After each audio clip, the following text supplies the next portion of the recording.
Testing 1, 2.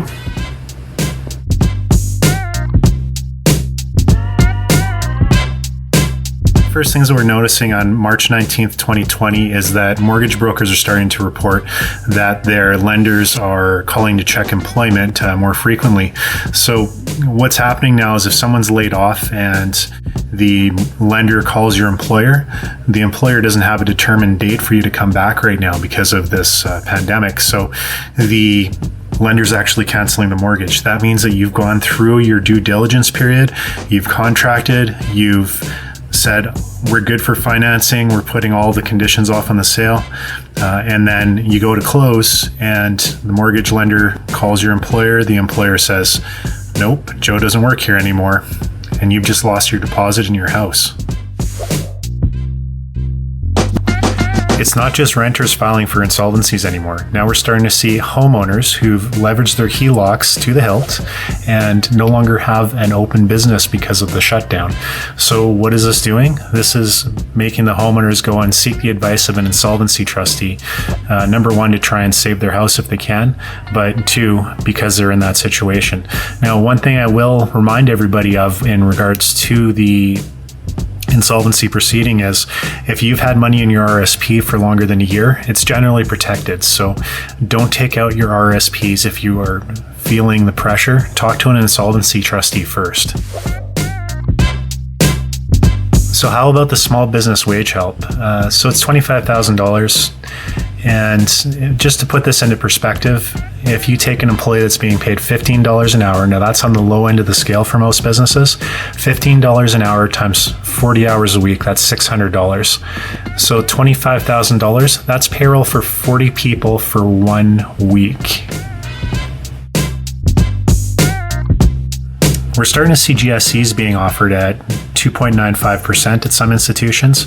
Generally, that's a sign that the bank is starting to have some liquidity issues.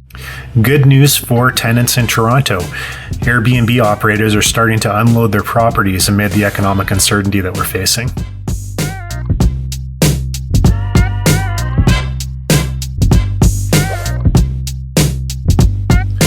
Also out of Ontario, lower gas prices. People aren't driving as much. Oil prices have tanked. That is being reflected in lower gas prices for consumers at the pump. Celebrities are doing their part in self-quarantining where appropriate. We've seen Drake, we've seen Tom Hanks, even the Prime Minister's wife. So it's really affecting all walks of life. There's a tweet from Kyla Lee. If you follow her on Twitter, she's actually live tweeting her quarantine. So it's giving you day-to-day updates. You might want to follow some of these folks. It should put your fears at ease and show you that nobody's too important to self-quarantine.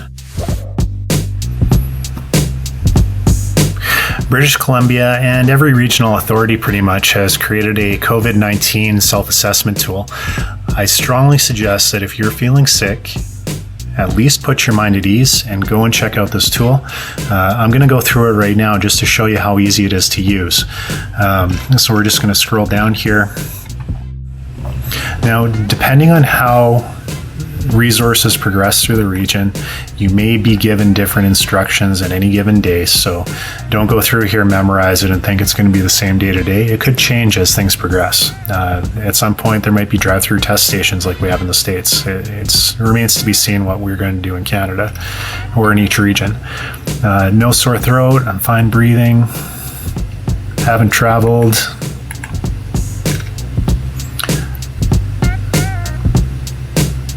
No.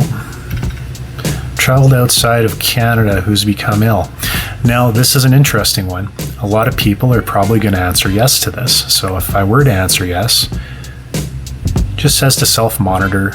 If I answer no, again, self-monitor. So, depending on what you answer to this particular survey, it's going to tell you, what you should do.